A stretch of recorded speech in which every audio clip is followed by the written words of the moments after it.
How to study for exam. सिर्फ 10 से 15 दिन रह चुके हैं आपके एग्जाम के लिए और सब में बहुत ही ज्यादा होड़ मची होगी कि भाई जल्दी जल्दी से जितना भी सिलेबस है उसको कवर कर ले। लेकिन यहीं पे आप एक गलती करने वाले हो और वो गलती क्या है? वो गलती ये है कि भाई आप सबसे ज्यादा जो फोकस कर रहे हो ना इस टाइम पे, आप क्वांटिटी पे कर रहे हो रादर देन क्वालिटी पे। बस आपके दिमाग में यही चीज चल रही है कि भाई जितने चैप्टर्स हैं उसमें जितने क्वेश्चंस हैं जितने टॉपिक्स हैं बस सारे के सारे एक बार रीड हो जाए ना, बहुत बड़ी बात है। बट ऐसा नहीं है, क्योंकि एग्जाम से एक दिन पहले जब आप वो चीजें रिवाइज करने बैठोगे ना तो आपको वो चीजें याद ही नहीं होगी। क्योंकि कोई भी चीज जो है या कोई भी टॉपिक जो है उसको एटलीस्ट 3-4 बार तो रिवाइज करना पड़ता है, लेकिन इतना टाइम तो है नहीं कि हम 3-4 बार उन चीजों को रिवाइज कर सके। तो करे क्या? तो इस वीडियो के अंदर मैं आपके साथ कुछ पॉइंट शेयर करने वाली हूँ। 15 चैप्टर को पूरा करने की बजाय थोड़ा करो, कम करो। अगर आपका कोई एक चैप्टर है उसमें कोई 10 टॉपिक्स हैं और 10 टॉपिक्स में से 2-3 टॉपिक्स में आपका हाथ जो है थोड़ा सा कमजोर है तो लीव दैट टॉपिक। जरूरी नहीं है आपको सिर्फ वो उतने ही टॉपिक्स करने हैं जिसमें आप परफेक्ट हो।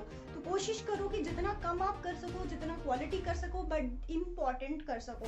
अब यहाँ पे आप अप्लाई कर सकते हो 80-20 रूल। 80-20 रूल का क्या मतलब है भाई? 80% जो आपके क्वेश्चन पेपर में क्वेश्चन आएंगे वो आपके 20% सिलेबस में से आएंगे। अब 20% सिलेबस क्या है? आपको याद होगा जब आपके टीचर स्कूल के अंदर आपको पढ़ाते थे, कोई भी चैप्टर पढ़ाते थे, वो आपको एक चीज बोलते होंगे भाई ये क्वेश्चन इंपॉर्टेंट है, ये टॉपिक इंपॉर्टेंट है। तो देखो आपने मार्क जरूर किया होगा कि वो इंपॉर्टेंट क्वेश्चंस आपके टीचर्स ने आपको क्या बताए थे या इंपॉर्टेंट टॉपिक्स आपके टीचर्स ने आपको क्या बताए थे।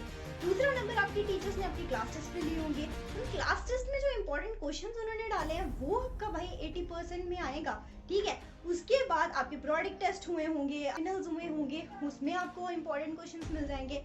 नेक्स्ट सीबीएसई के प्रीवियस ईयर क्वेश्चंस। अब इतना टाइम नहीं है कि आप बहुत ज्यादा प्रीवियस ईयर करो, बट आप 4-5 प्रीवियस ईयर के क्वेश्चन पकड़ो, पेपर पकड़ो, उनमें से आपका इंपॉर्टेंट पार्ट निकल जाएगा। उसके बाद आपके सैंपल पेपर हैं वो भी आप 4 से 5 साल के पकड़ो, उसमें से आपका इंपॉर्टेंट क्वेश्चन निकल जाएगा।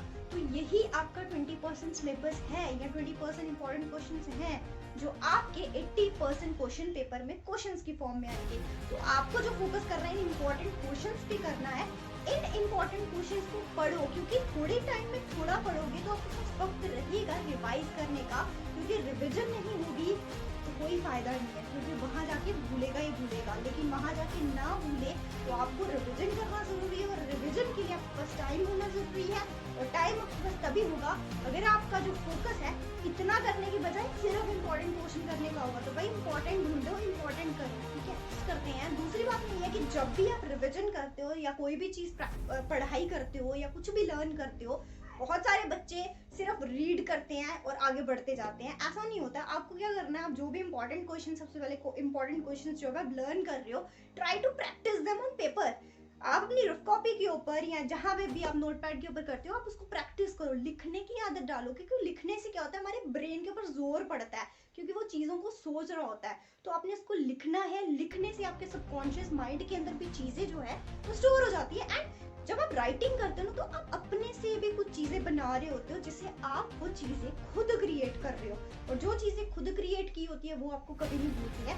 तो हमेशा जो भी चीज आप लर्न कर रहे हो उसको रिवाइज, मतलब जो भी चीज आप रिवाइज कर रहे हो उसको आपने प्रैक्टिस जरूर करना है। तीसरी बात, जब भी आप प्रैक्टिस करते हो ना उसका फायदा ये होता है कि प्रैक्टिस करने से आपको अपने मिस्टेक्स का भी पता चलता है और जो मिस्टेक्स को नोट डाउन कर लेना है। अब मिस्टेक्स को नोट डाउन करने का फायदा क्या है?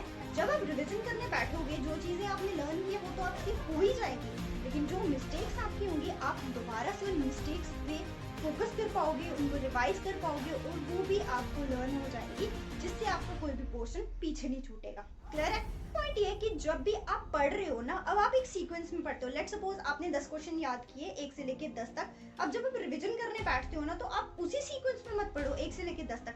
अब रैंडमली कोई क्वेश्चन निकालो और याद करने की कोशिश करो कि आपको याद है भी कि नहीं है या भूल गया है। इससे क्या होता है कि हमारा जो दिमाग है ना उस पर प्रेशर पड़ता है, क्योंकि जैसे आप एक बार पढ़ रहे हो 1 से 10 तक, आपके दिमाग को आदत हो चुकी है कि हाँ भाई ऐसे ऐसे पढ़ना है। लेकिन जब रैंडमली आप कोई क्वेश्चन पुट आउट करते हो और उस पर आप जोर डालने की कोशिश करते हो, आपका ब्रेन एफर्ट डालता है, काम करता है, उस पर प्रेशर पड़ता है काम करने का, जिससे आपकी जो मेमोरी पावर है वो भी स्ट्रांग होती है और जो भी चीज़ आपने पढ़ी होगी ना वो आपको भूलेगी। 100% परफेक्शनिज्म के पीछे मत भागो भाई। इतना टाइम नहीं है कि परफेक्ट होना है। अभी जितना टाइम है ये है कि जितना हमसे हो सके लेकिन इम्पोर्टेंट हो सके वो करो। तो वही बात आ गई, जैसे मैंने आपको पहले बताया कि जितना आपसे होता है, लेट्स सपोज आपको कोई भी भी चैप्टर का 70% आता है, अच्छे से आता है, आप उसमें परफेक्ट करो। अगर 30% नहीं आता है, लीव दैट पोर्शन, उसको छोड़ो। बजाय जो चीज़ नहीं आती है उस पर 4 घंटे लगाने से जो चीज़ आती है उसको 1 ही घंटा लगेगा, लेकिन आपको वो चीज़ अच्छे से याद हो जाएगी। लेकिन वो जो 30% वाली चीज़ है जो ऐसे भी नहीं आती है, वो आपका वक्त भी बर्बाद करेगी। और अभी भाई इतना टाइम नहीं है कि आप टाइम वेस्ट कर सको। So focus on 70% perfectionism rather than 100% perfectionism. Point की बात करते हैं कि अब जितना भी आप पढ़ रहे हो, जितने भी पॉइंट्स मैंने आपको अभी पीछे बताए, आपको एक काम इन्वायरमेंट में स्टडी करनी है, यानी कि वहाँ पढ़ाई करनी है जहाँ पे थोड़ी शांति हो। तो शोर शराबे से दूर होके एक शांत इन्वायरमेंट में पढ़ो, खुद को लॉक कर लो एक रूम के अंदर, कुंडी लगा लो, ना किसी को आने देना है, अकेले पढ़ना है, और जो भी पढ़ना है बेहतर पढ़ना है, ठीक है।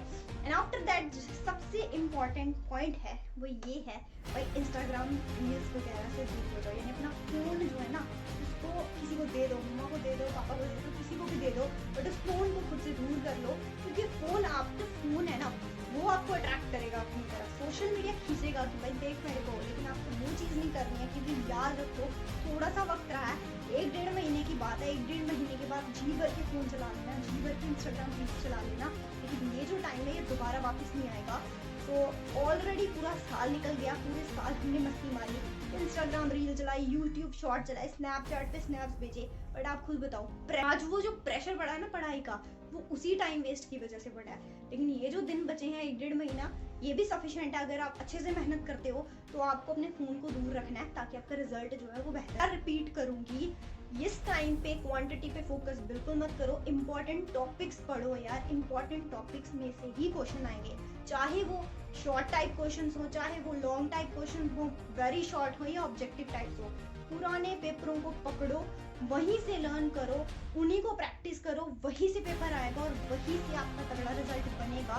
बिकॉज क्वालिटी ही मैटर करती है, क्वांटिटी मैटर करती है। तो होप आपको ये पॉइंट समझ में आए हो, इसको इम्प्लीमेंट करो और अच्छा रिजल्ट लेके आओ।